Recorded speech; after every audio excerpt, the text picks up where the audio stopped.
camera. Piggsy! What was that? Go check it out. Maybe it is your day. Shit! Support! Repeat! Ascendant! Oh shit! Piggsy is a deranged and cannibalistic mass murderer who wears a skinned pig's head over his head while viciously slaughtering his victims with a chainsaw.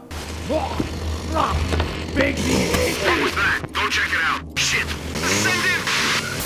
Appearing to be an obese, naked, middle-aged man, he is almost completely inhuman in behavior and has lost all connection with reality. Piggsy's angry! His mind is degraded into an animalistic or childlike state, as he seems to only be able to communicate using a few basic words or mimicking a pig's grunts and squeals. No more! Piggsy's home! His dialogue also strongly implies he may be mentally challenged. He is still smart enough, however, to use a chainsaw, run away from certain weapons being aimed at him, and to realize that stepping on a metal grate on the floor could be dangerous, given his weight.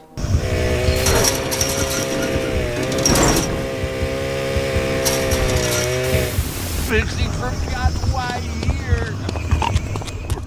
Though ultimately he does make the mistake of doing exactly that.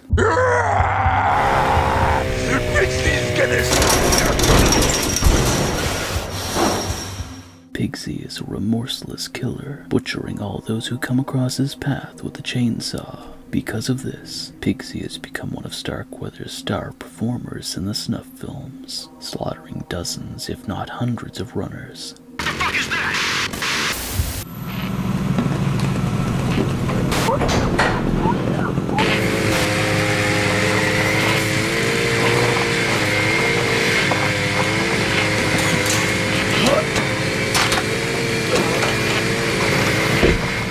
Between filming, Starkweather would keep Piggsy chained up in the abandoned attic of his estate, while feeding him the remains of those who were killed in the films. Enough fucking food! Enough bullshitting! Give him fucking food! Oh, fuck! This guy fucking stinks! Just give him the fucking food and let's get the hell out of here!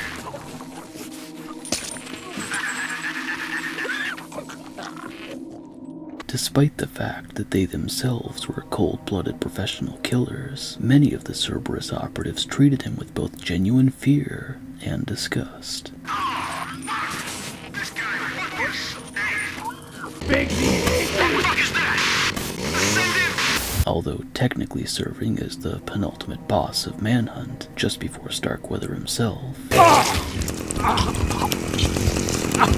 Cash, I made you! Piggsy is the final major adversary Cash faces off against in the game, and is himself a deadly opponent, in a manner unlike all of the other hunters or antagonists before him.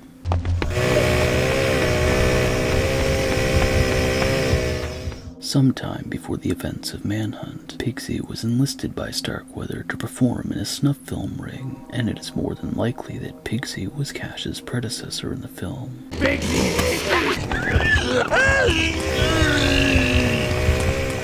Piggsy had a long and successful career in Starkweather's company, starring in movies such as Piggsy's Greatest Hits and Piggsy's Bloopers. However, he eventually became a liability due to his unpredictable and overly savage behavior,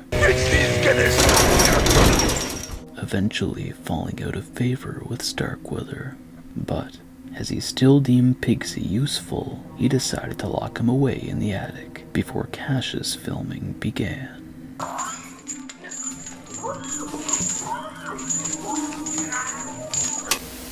While locked away in the attic of Starkweather's mansion, Cerberus guards are seen feeding Piggsy human remains in the opening cutscene of Grounds for Assault. Give him fucking food! Enough bullshitting! Give him fucking food! Oh, fuck! This guy fucking stinks! Just give him the fucking food and let's get the hell out of here!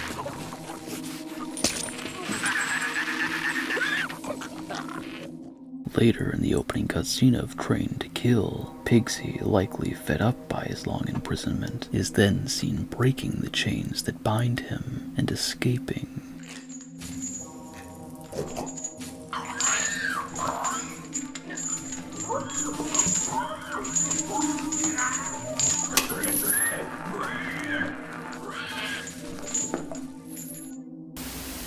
He then manages to arm himself with a chainsaw and begins his rampage.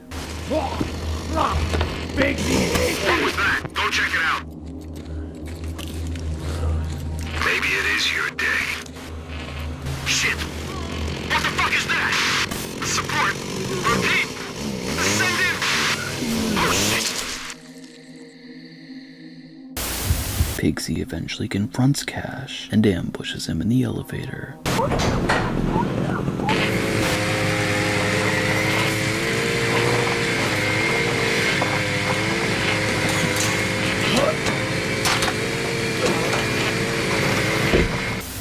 Luckily, Cash escapes the elevator, but then finds himself unarmed in the abandoned top floor of the mansion, with Piggsy hot on his trail.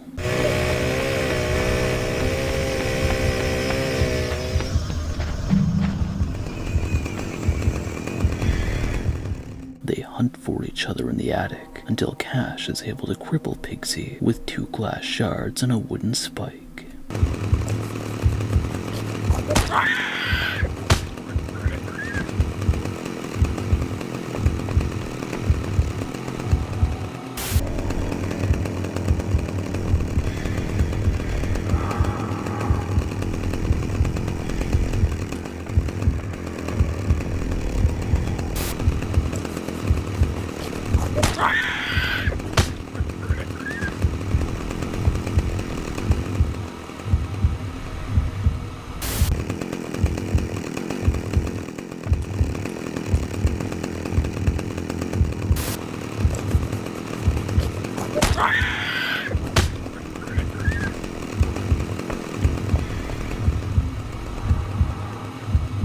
Piggsy, wounded, retreats to his lair. No more! Cash follows in pursuit and is ambushed by Piggsy once more. Piggsy's angry! He chases Cash to the very top of the estate's spiraling staircase, just outside of Starkweather's office, then confronts Cash for the final time.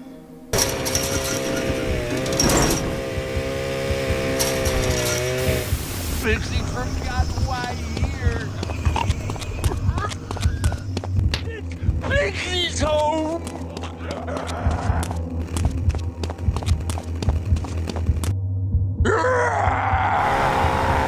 Piggsy's gonna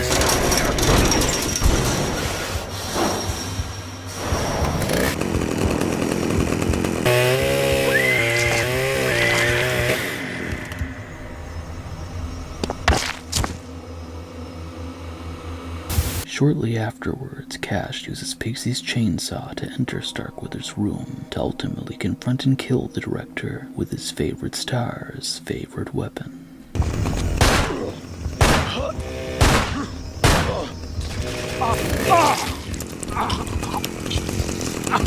Cash, I made you!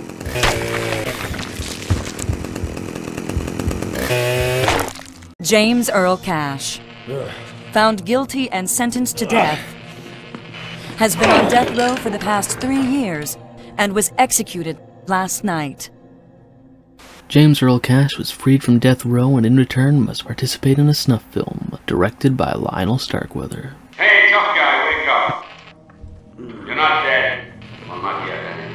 It would appear that Starkweather chose his candidate well, as Cash displays no outward emotion or regret while butchering his pursuers, and is no stranger to violence. Cash is shown to be very capable of making sure his enemies are dead, and his executions are nothing short of brutal.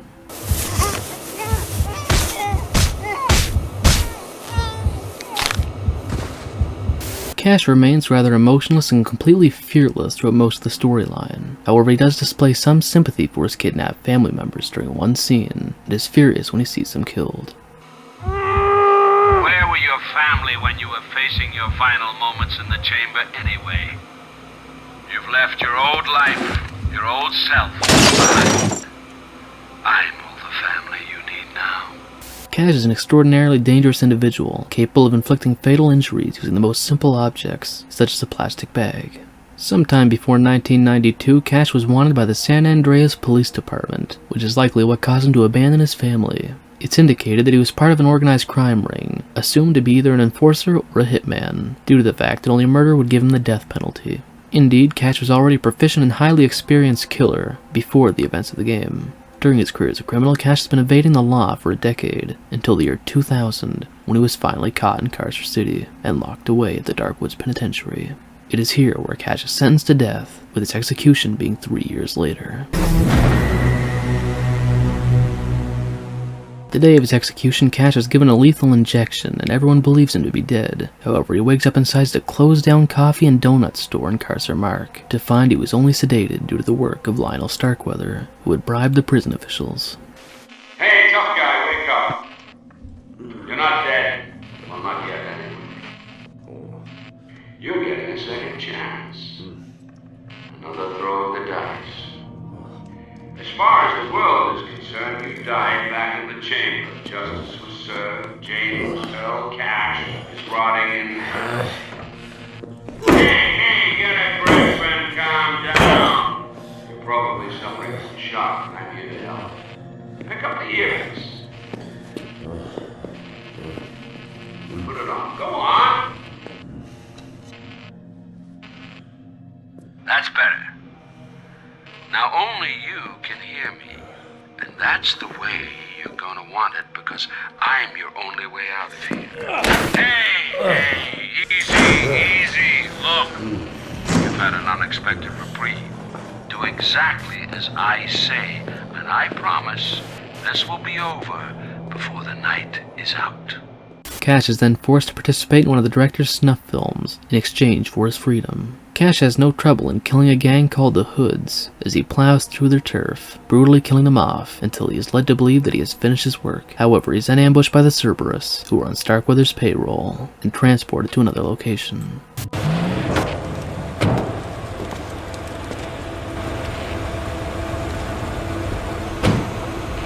Get ready, boys. He's coming.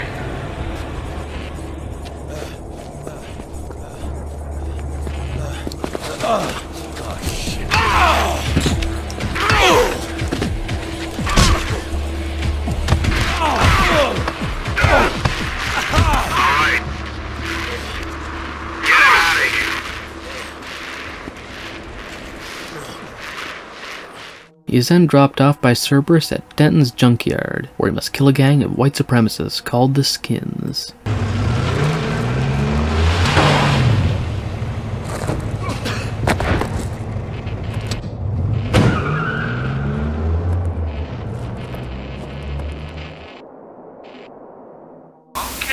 So I lied. We haven't quite wrapped this gig up.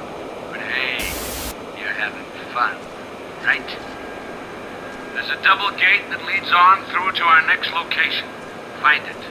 Cash kills them all as he makes his way through the location, using a crane to clear the path ahead, and reaches the exit. He is once again subdued and picked up by Cerberus, before being driven off to the next location.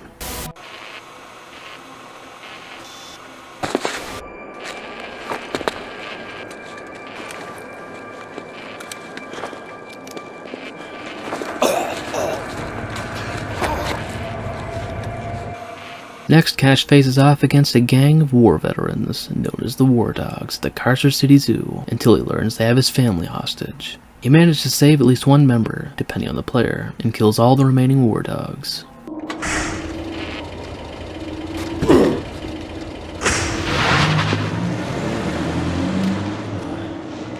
Hold up, Cash. You and your family weren't exactly close, am I right? It's just that I thought it would be nice to have a surprise reunion. But these war dogs didn't see it my way, and they've taken matters into their own hands. They're using them as bait, Cash. Bait. I know. I can hardly believe it myself. Each time they spot you, these war dogs are going to execute one of your beloved family.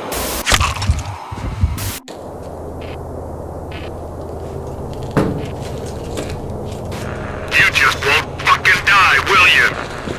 Now Cash arrives at the mall. The director has arranged a special screening for him. He must find a tape and a video camera in the Carcer City Mall while fighting off a gang called the Innocents. So, how are we doing, Cash? Enjoying it so far? I thought you could do with a little R&R, so I've arranged a special screening. Just for you. It's work in progress, but I think you'll appreciate it. I've hidden a tape and a video camera in the mall. Find them. Once all of the gang members are dead, Cash watches the tape, which turns out to be footage of his remaining family members being murdered by an innocent with a machete. Where were your family when you were facing your final moments in the chamber anyway? You've left your old life, your old self behind. I'm all the family you need now. You look lonely, so I got you some company. Cash then found himself on the mean streets of East Los Albos and was teamed up with the drunken hobo. Well, what do you think of your new friend? You look good together, Cash. Really, you do.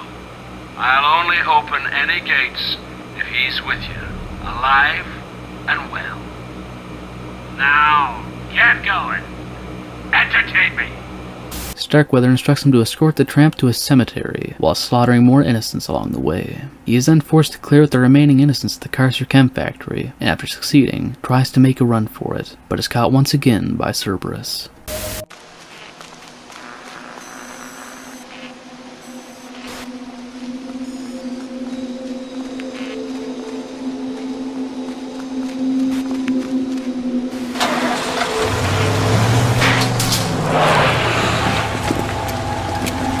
What the fuck? Get to bed. Now. Move. You heard the man. Cash is then dragged back into the Dark Woods Penitentiary to face his former fellow inmates, who have taken over the asylum and called themselves the Smileys.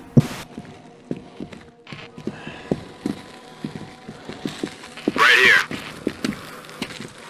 Drop him.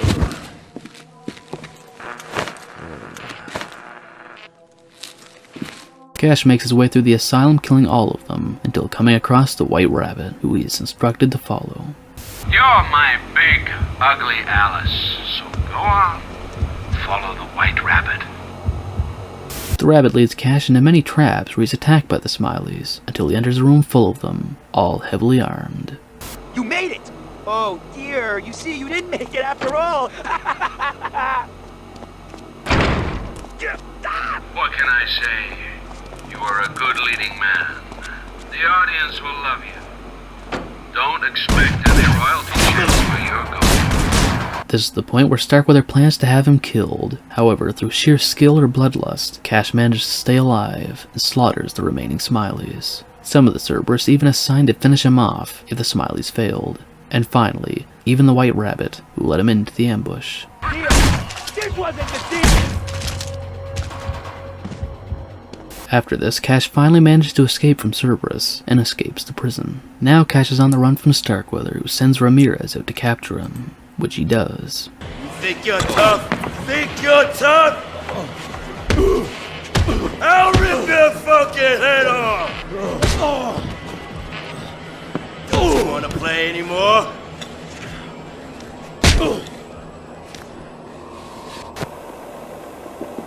You like hide and seek? You like hide and fucking seek? Well, we're coming for you, asshole. What's the matter, little boy? Ready or not? It's our turn now. Run! Run! Cash is placed in a fenced-out yard outside the War Dog's apartment for the War Dogs to hunt him down. Cash kills him and enters the apartment building, killing all the War Dogs and Ramirez in the process. After killing Ramirez, Cash escapes the location by running through the door. While running away from the remaining War Dogs, Cash is picked up by the journalist, and he helps her by escorting the woman to her apartment in Central to gather evidence to bring down Starkweather. Get in, you idiot! Get in!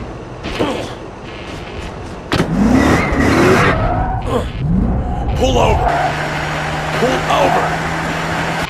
Who are you?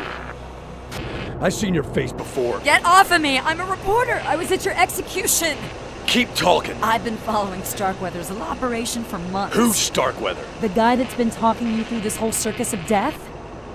Look, I've got all I need to expose that sick bastard, but he's definitely on to me now. So I have to get back to my apartment, collect my material, and get out of town before I become another one of Starkweather's extras. You can bring him down? This Starkweather? Absolutely. This is gonna make my career. Okay, let's go. Huh? To your apartment. Drive! Along the way, he kills multiple CCPD officers who have filled the area following orders from corrupt police chief Gary Schaefer to kill them both. He himself given his orders from the director. Was lost. What? Now you fucking... Oh, shut up and get some of your boys to take care of it. Don't file the arrest report. Don't kill him either. Send both to me. Hey, remember who you're talking to, you son. Listen, you fuck. It's your job to clean up this city's mess. That's what you get paid for. Shit. Okay, pull over here. But it's another block or two to my apartment. Just shut up and stick with me if you want to stay alive. After collecting all the evidence the journalist needed, Cash instructs the journalist to get out of town. Everything I need is in that box under the table. Good. Take it and get out of town. But you're not coming with me? I'm going to deal with Starkweather personally. Thank him for my second chance. You're my backup if I don't make it. Have a nice life. He decides to head to Starkweather's estate via the subway, making it all the way to the Stockyard train yard, where he is cornered by a SWAT team. However, a squad of Cerberus kill the SWAT and capture Cash for themselves. Put your fucking hands up! Shoot that cop killer son of a bitch!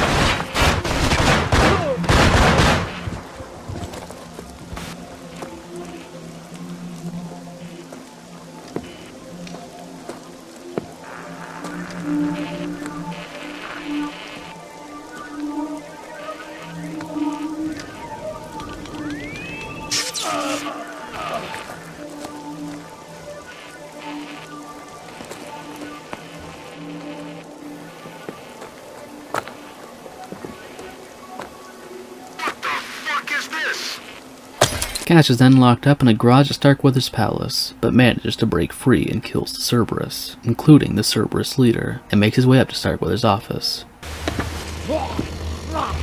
Piggsy! What was that? Go check it out. Maybe it is your day. Shit! What the fuck is that? Support! Repeat! Send it! Oh shit!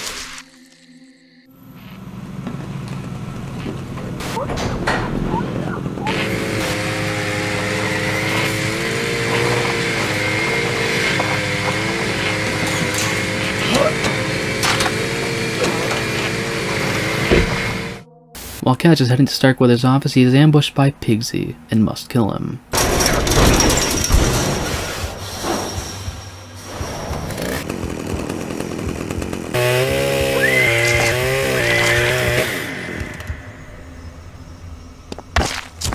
After killing Piggsy, Starkweather sends the last few members of Cerberus to take down Cash, but they are all swiftly killed. Once they are all dead, Cash successfully breaks into Starkweather's office. Shocked, Starkweather falls to the ground and quickly arms himself with a revolver, attempting to defend himself. But finally, Cash manages to kill him by slicing his stomach, exposing his guts, all the while begging for mercy. He then drives a chainsaw into his face, killing him.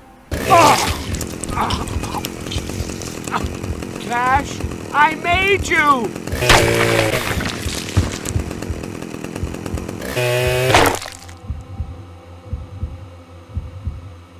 After this, the police soon show up on Starkweather's estate. They also discover the corpses of the Cerberus, Starkweather, and everyone else involved in the snuff film ring. But by this time, Cash has already made his run and he's nowhere to be found, beating Starkweather at his own game. After the events of Manhunt, Cash went into hiding, as he was supposed to be executed. When the journalist tells the psychiatrist that Cash is still alive, the psychiatrist reveals that no one has seen him since his execution, 2 weeks before the journalist was committed to a psychiatric hospital. Then I spoke to him, to Cash. Did you? But no one else saw Cash or spoke to him. So I'm a liar now. I'm a liar? His whereabouts and current activity are completely unknown. It looks like this goes all the way to the top. I can't trust anyone, least of all the police, and time's running out. I've got to get the one piece of evidence that will expose Starkweather without a shadow of a doubt. Footage and testimony of a man who was executed by the state 5 hours ago. The journalist is a protagonist in Rockstar Games' Manhunt. She's a young reporter who has been researching Starkweather's activity for some time, and hinted that Starkweather is now onto her. It is unknown how, but the journalist discovered that Cash's execution was fake in order for him to be used in another one of Starkweather's snuff films. After watching Cash's execution, she began searching for clues of his location, intending to have him as a witness to accuse Starkweather. I'm a reporter! I was at your execution! Keep talking. I've been following Starkweather's little operation for months. Who's Starkweather? The guy that's been talking you through this whole circus of death? Mysteriously, the journalist did discover Cash's location after he was captured by Ramirez and the War Dogs. Then she courageously headed there in a red ballista compact and rescued him. Later, the duo headed to the journalist's apartment to pick up the evidence. Before they reach the building itself, the street is surrounded by corrupt officers from Carcer City Police Department, determined to kill her and Cash. Pull over here. But it's another block or two to my apartment! Just shut up and stick with me if you want to stay alive.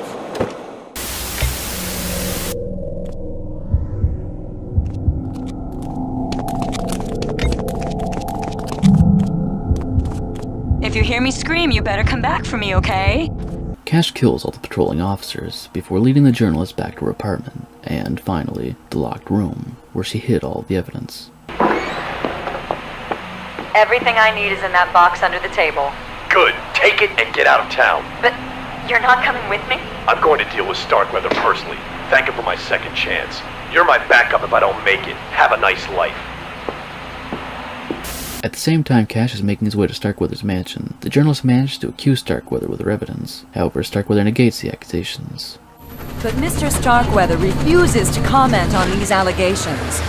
At this point, it is unclear as to whether or not he will ever be allowed to direct again. This is... After Starkweather was killed, the evidence found on his estate exposed the corruption of Carcer City Police. She is last seen on a TV broadcast, doing a news bulletin about Starkweather being found dead, alongside security personnel, thus discovering the snuff film ring. Acclaimed movie maker Lionel Starkweather has been found dead today, along with several of his bodyguards, at his estate at the Wapona Hills residential district. In what investigators are calling a bloody vendetta, an unknown assailant infiltrated the compound, killing Starkweather, but more interestingly, leading police to the site of a snuff film ring being run from the estate's confines. Linked to this ring is Carcer City's own police chief, Gary Schaefer, whose lawyer stated that he intends to plead not guilty. A bonus sound file of an audio transcript from the Manhunt website revealed that the aftermath has put her in a state of mental paranoia, unable to cope with witnessing so much violence, and the whole concept of people willingly participating in such a depraved sport for the amusement of others. She mentions that she has post-traumatic stress disorder, or at least thinks she does. She's being interviewed in a mental hospital by a doctor, who says the journalist was found wandering the streets in tears with a knife in her hand. She blindly believed the doctor as part of a conspiracy to somewhat keep her quiet, and refused the doctor's suggestion to sedate her as part of the treatment. It's also mentioned that she's suffering from insomnia. During this interview, she actually reveals some information about herself. At the time of Manhunt, she had worked at a television station for 3 years, then a radio station for 2 years before that. She also mentions that both of her parents are dead. How are you feeling? Leave me alone, please. This is part of your treatment. My treatment? Really? Good. Yes. The treatment, you know that. It seems to be doing me a lot of good. You guys certainly know about right and wrong. Thanks. You ever want to go back to work? Yes, I really want to go back to work. Find out some more lies. Are you kidding me, you moron? Go back to work? You've spoken to me. You know what happened. You had a breakdown. Yes, of course I had a breakdown. I got very scared. You know what I saw. How the hell would that make you feel? Patronizing idiot. You think you can get out of bed after you've seen that? We all saw it on the television. You broke the story. Why does it make you so angry? Yeah, you saw it on television. I saw it. There's a difference. I saw him, you idiot. I didn't do anything wrong. I didn't hurt anyone. I'm not mad. I'm not mad.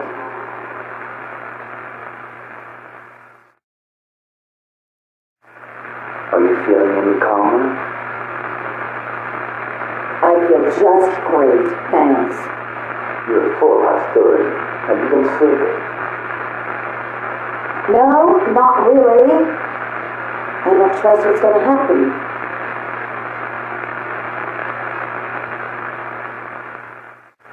Who's paying you to do this? Why are you doing this? It's my job. Answer the questions, please. It's part of your treatment. How long were you working for the TV station? 3 years. And 2 years at a local station in the South before that. Look, there is nothing wrong with me. Nothing at all. I am fine. Completely normal. I just can't forget about what I saw. About the prison. You know, we've been over this several times before. About the fact that the government is a lie. How does that happen, Mr. State-Run Flight Deck Doctor? How does that work? Tell me that, and I'll tell you what's wrong with me. You bastard, you liar, you pathetic yes man. Answer me that! Do you think you need sedating? No, I don't need sedating. Don't threaten me with that crap. You know that's crap. That's your weapon, isn't it? Threaten the patient till they tell you what you want to hear. If you call yourself a doctor, you're a witch doctor for a bunch of liars. How do you sleep at night? We're not talking about me. Tell me about your parents. My parents? Screw my parents. My parents are dead, and that's very sad, but I ain't here because of that. You know that. I'm here because it's a lie. The police, the state, the mayor, all of that crap. It's a lie, and you know it, and you still do this. I don't want to talk about this anymore. Why not? Let me see. Oh yeah, because you're using it to keep me in here? Because we've been over it 1,000 times? Because you know what I think about it? I can't go back to work. I don't sleep anymore. I'm locked up in a madhouse. My career is screwed. I will have nightmares for the rest of my life. I used to think I was a hard reporter, some real tough bitch or something, and now I'm scared of the dark. And I didn't do anything wrong. Not a thing. What did I do wrong to suffer this much? Life isn't like that, I'm afraid. Do you not think you're improving? Can I go home if I say yes? Unfortunately, that's not my decision. I can only make recommendations. Dependent upon your response to these sessions. You understand I merely make objective recommendations based on whether I think you're a risk to yourself or to others. To society. Society? What the hell is society? What is it? Play by the rules? Let me tell you the rules. The rules are these. I've seen people kill people. Men hack each other to death so some rich asshole can film it. Is that society? Is it? Is that who you're protecting from me? Look at me. Look up from that clipboard, you bastard, you dwarf, you awful little creep. Is that society? Are the police society? Is prison part of this wonderful society? What about the mental health system? People released without anyone signing the forms, but somehow I ain't one of them, because no one wants me for some film. At least they didn't. Or worse, other people, the system your society had looked after and was protecting us from, well, it didn't protect me. Do you feel you're making any progress? No, I don't need to make any progress. I'm not ill like that. I just saw a dead man. Yeah, very funny, I know. I saw a dead man and I'm not ill, but you know it's true. You were found walking the streets a couple weeks after you filed that report, in tears, with a knife. That sounds pretty ill to me. Yes, I posted the story and then I couldn't sleep. I thought I could deal with things. You know this crap. Does it surprise you? Even I could diagnose what's wrong with me. Post-traumatic stress, or whatever the hell you call it. And let's be straight about it. I did experience trauma. Not trauma like my cat died or I'm a fat girl or any of that shit. I saw a man get killed by the state. A guy get killed by the state with a priest and prison guys and in the chair. I was behind the glass. I saw him die. Then I spoke to him. To Cash. Did you? But no one else saw Cash or spoke to him. So I'm a liar now. I'm a liar? What about the police? What about the prison system? What about it? What about Starkweather? You know that's true. I had a known killer in my car. A guy I saw killed, and I was speaking to him, threatened by him, and he was dead. Your friends, the government, they killed him. How are you supposed to move on or deal with or express your feelings or any of that crap about that? Huh? How? Tell me, and I'll do it. Or let me the hell out of here, you little moron. You've been no help. You make it all a lot worse. He was dead. He was executed. I saw it, and he was in my car, alive. I'm not a freaking wacko, you prick. You know I'm not. So, why are you... Now, what do you think of your new friend? You look good together, Cash. Really, you do. Now, get going. Entertain me. The Tramp is a minor character appearing in Manhunt. He is a drunk, homeless man, and an extra in the snuff film that James Earl Cash is forced to participate in, whom he must escort and protect in the drunk driving mission. Okay, you two be careful now. Unlike most other characters, the Tramp's background was not elaborated on during the game, or in any other official media for Manhunt. The instruction manual, however, suggests he was already on another one of Starkweather's snuff films, as there was a movie from Valiant Enterprises named The Tramp Who Knew Too Much. But even if this is true, that the Tramp we see in this mission is the same one seen in that movie, it's unknown if the Tramp truly works for Lionel Starkweather, or if he's just kept hostage like Piggsy. Actually, the title of the movie would seem to suggest that he was a victim. What is clear, however, is that the Tramp seems to be just a typical drunkard who always indulges himself in alcohol, while someone like Piggsy, on the other hand, is just an insane mass murderer who was formerly a successful snuff film star, much like Cash. Bring back something to drink, would ya? Some in-game comments by the Tramp give a few hints about his early life. He appears to have a strong dislike of authority figures and resents being ordered around. His comments mostly indicate his love for alcohol, and it is also unknown if he was always a homeless. Perhaps he was stuck in Carcer City all of his life, or maybe, like Cash, he could have been taken from the prison. There is just no way of knowing. Where's your hobo buddy? Cash himself dislikes the Tramp, with some lines telling him to shut up, while he checks ahead and even threatens to kill the Tramp if he makes too much noise while following him. This is because by the time Cash meets up with the Tramp, the death row inmate was furious by Starkweather's betrayal after coldly revealing his family being killed by the innocents after he rescues them from the war dogs, and Starkweather himself calling the Tramp his new friend is nothing less than a disrespectful tease. Despite this, Cash still has slight compassion, sometimes telling the Tramp to stay out of trouble when he orders him to hide. Then again, he is required to escort the Tramp, so is it really compassion if he needs him to live? Stay here out of trouble. Whoever you are, I know you're here, and I'm gonna find you. In the first moments of drunk driving, Lionel Starkweather goes on to tell Cash that he arranged some company for him because he looked lonely, a taunt from his side in reference to the newly discovered fate of Cash's relatives. The director tells the now betrayed Cash that the innocents locked said person in a guarded room nearby, and orders Cash to free him. surprise for you. You looked lonely, so I got you some company.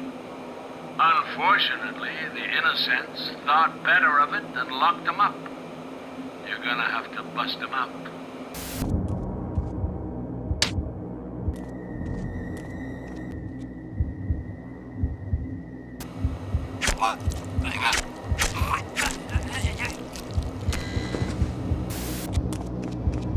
Well, what do you think of your new friend? You look good together, Cash. Really, you do. I'll only open any gates if he's with you, alive and well. Now, get going. Entertain me.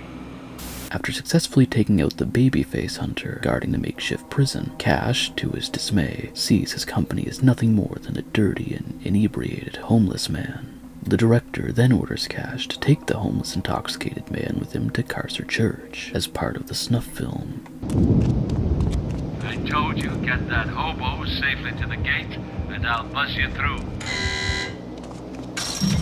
Reluctantly, Cash must hide and protect the tramp from the innocents along the path, as there are some locked gates blocking the way in certain areas, and the director will only let Cash proceed if the tramp is with him. Not man enough to cut it in Carcer, huh? Well, I'll show that bitch. We've only got so many jumps for you to chew up. Make each one count. Oh man, you're playing these jumps like a maestro. Move it. I'm not blind, Cash. Where's your hobo buddy? What the hell? This looks comfortable enough. We gonna get some liquor?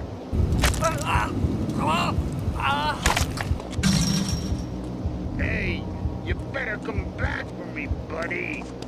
Back him, kid.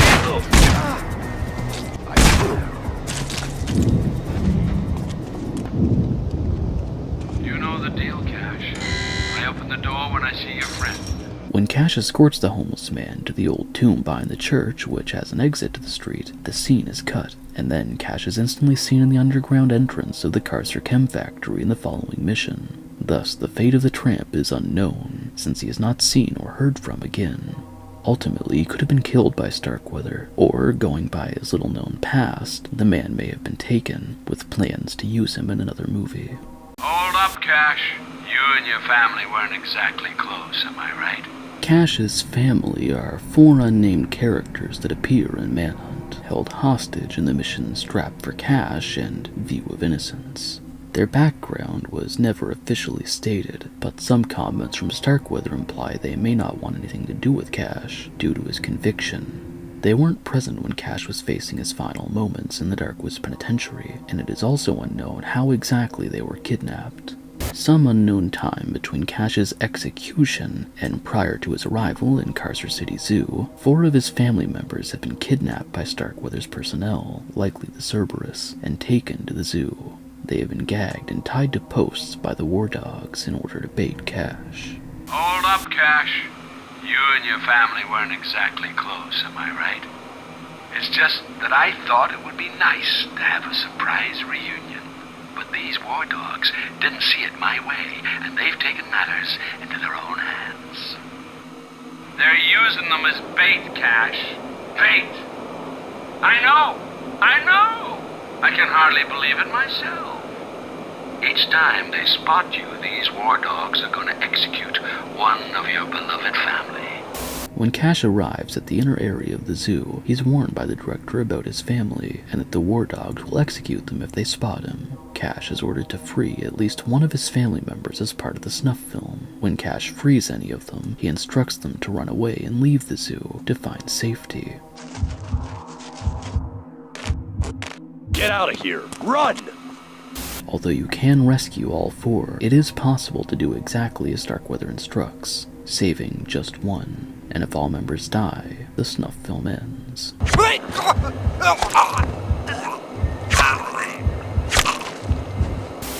Okay, we need to bump up the murder rate here. Plow on.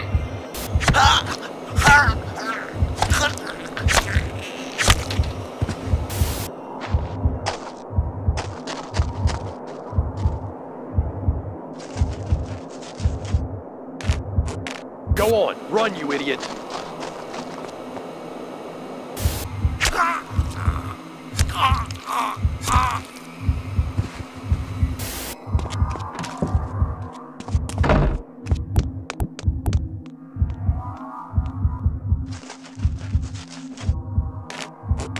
Okay, you're okay. Go! Should've taken it easy on the old motor. Guess what you have to do to open the shark's mouth? Go rescue your family.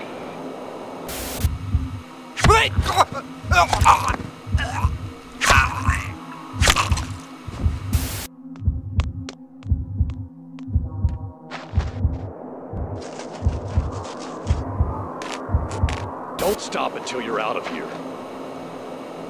You rescued them all. I knew I'd bring the hero out in you.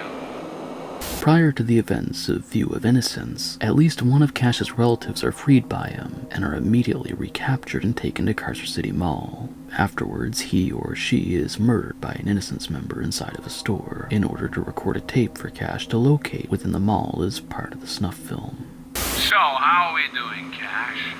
Enjoying it so far? I thought you could do with a little R&R, so I've arranged a special screening just for you. It's work in progress, but I think you'll appreciate it. I've hidden a tape and a video camera in the mall. Find them.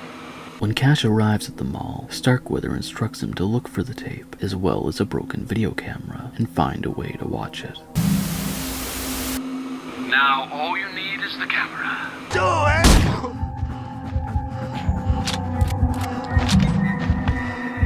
Oh, hell. That's the camera with the broken screen. I told those guys. No problem. There's a TV in a bar somewhere around here. Does nothing fucking work around here? You're gonna have to see if you can turn on the power in the basement. Beautifully done, Cash. Now just toddle back up to the bar and enjoy the show.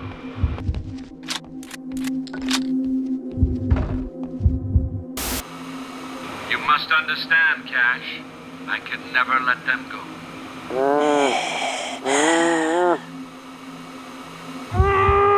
Where were your family when you were facing your final moments in the chamber anyway? You've left your old life, your old self behind.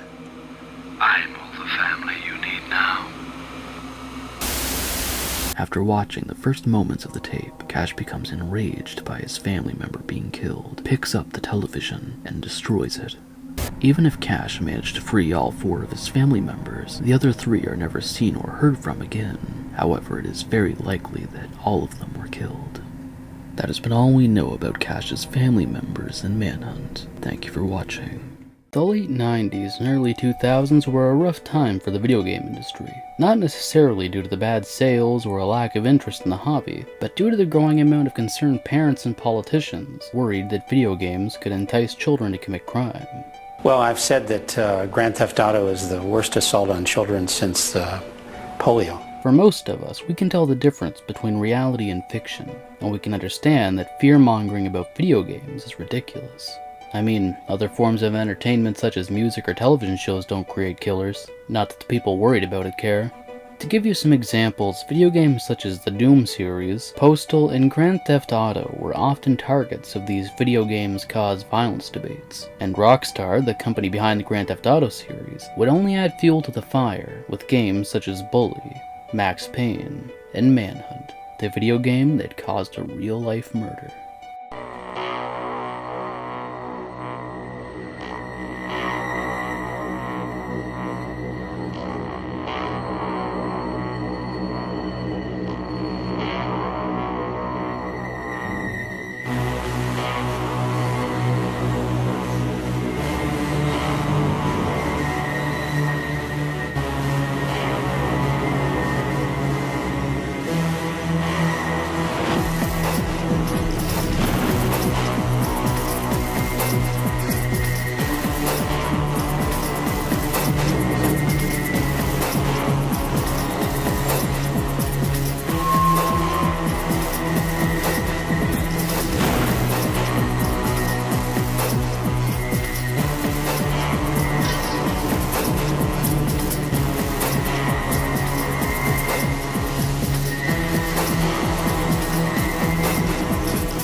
apologize because some names may be mispronounced. On July 26, 2004, in Leicestershire, England, 17-year-old Warren LeBlanc had met up with his 14-year-old friend Stefan Pakeerah. Warren would tell Stefan that they were headed to Stokeswood Park to meet up with 2 girls. It seemed like a pretty good day for Stefan. He didn't have anything to worry about. Why would he? A nice walk with your friend, meeting up with some girls? Seems pretty harmless to me anyway. As for Warren, however, something had been bothering him. You see, Warren was fearing for his life, all due to the fact that he owed £75 to a gang called the Crusaders. This would be the equivalent of about 155 USD today. All that's known about this gang situation is that it was drug-related, and Warren was receiving messages informing him that something very nasty was imminent. And here's where things take a turn for the worst, because after arriving at the park, something would come over Warren. He'd later say he fell into a trance while doing this. Out of nowhere, he began stabbing and brutally beating Stefan with a claw hammer. When Stefan was discovered by police, they found deep cuts to his head and neck. His skull had been fractured in several places, and he had many stab wounds, with the knife having been plunged so deep that it caused serious injuries to his kidney and liver. Overall, Stefan would receive over 50 wounds from the attack, and unfortunately, he would end up passing away as a result of them.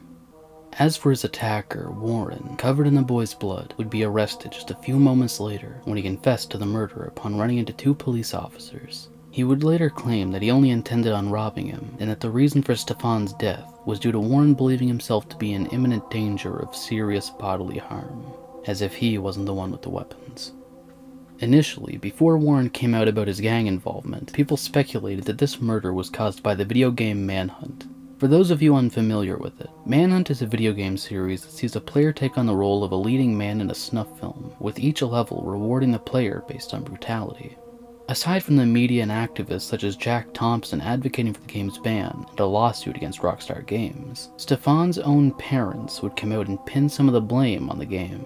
His father Patrick would refer to it as an instruction manual, and his mother Giselle would be in disbelief at how the murder mirrored events from Manhunt, even though no such scenes exist in the game. She would go on to say that Warren was obsessed with the game, and she too would advocate for its ban, along with other video games like it. It should be noted, although it's possible Warren had played the game at a friend's house, no copy was ever found in his. Instead, it was Stefan who owned it, and it was his parents who would have had to have been the people buying it for him, due to the fact that they wouldn't have been able to sell a video game like this to a child who was only 14 years old. Of course, Rockstar Games was reached out to by many over the case, and they would reject any link between the game and the crime, and would add that the game is clearly classified as 18+ by the British Board of Film Classification. Unfortunately, Stefan's murder would be used and exploited by others in an attempt to push their video games cause violence narrative, and as a result, the game would end up being removed from some store shelves, although it was practically flying off of others due to the media speculation of a potential ban increasing interest in the game. Unsurprisingly, Stefan's mother Giselle would express her disappointment over the increased sales, and advocate Jack Thompson was clearly very happy about this case, since he would remind everyone that it was him who warned Rockstar that this would happen. The Pakeerah family would go on to hire Thompson to represent them in a £50 million wrongful death suit against both Rockstar Games and Sony of all people, with this money being the equivalent of over 82 million USD today. This case wouldn't go very far, however, because the judge would instantly place sole responsibility on LeBlanc, who had been sentenced to life in prison.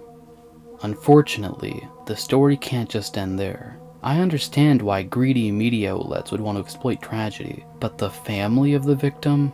For some inexplicable reason, when Manhunt 2 was released in 2007, the Pakeerah family would continue their video games cause violence campaign, and condemn the game's release. Rockstar's parent company Take-Two Interactive would speak out about this, reminding the public that the judge, defense, prosecution, and Leicester police in the case had refuted any connection to the game. And after another failed attempt by Jack Thompson to get a video game banned, the Pakeerah family would go on to claim that the police had lied about which house the copy of Manhunt was found in. People grieve and cope with things very differently, but I can't understand why the Pakeerahs placed nearly all of the blame on Rockstar. Warren LeBlanc was the one who chose to get involved with a gang and drug dealers, and it was he who had killed Stefan in this robbery gone horribly, horribly wrong. Though I was unable to find a statement from Giselle, Stefan's father Patrick would give a statement regarding Warren's sentencing, saying, "I don't think any sentence would have been long enough for me." As for the game, Stefan's father seemed to view it differently than his mother did, with Patrick expressing that he believed the game is responsible for inspiring the method of murder. An exact quote reads, "It gave him an idea. It gave him some idea of how to go about what he did." And I'd have to agree with him there. Maybe not about this specific case, because it's possible video games played no role in it. However, in cases where they do, I believe they could act as inspiration, just as some well-known serial killers have acted as inspiration for other murderers. You can get ideas about anything from anywhere, but only a killer is going to get inspiration when it comes to killing. Now I'd love to end things here on the best ending possible, the mother at least clearly moved on, and Stefan's murderer rotting away behind bars. But unfortunately, that's not the case anymore. In early 2020, Stefan's stepsister Jess would say that she felt she let him down, as their attempt at keeping LeBlanc behind bars had failed, and he was unfortunately released from prison. Warren LeBlanc savagely destroyed a young boy with a hammer and a knife, all over 75 pounds to pay to his violent drug dealers. And a pathetic 16 years later, he's out, living his life. He'd only have been 33, 37 now. Still got a long life ahead of him. A long life which Stefan would never get to experience. All because Warren chose to brutally take it away from him at the very young age of 14. People can change, sure, but in a case like this, how can anyone grant someone like that freedom? Cases like this never make sense, and I hope for their sake, the people responsible for freeing him never meet anyone like him, because clearly they don't understand just how dangerous people like this are.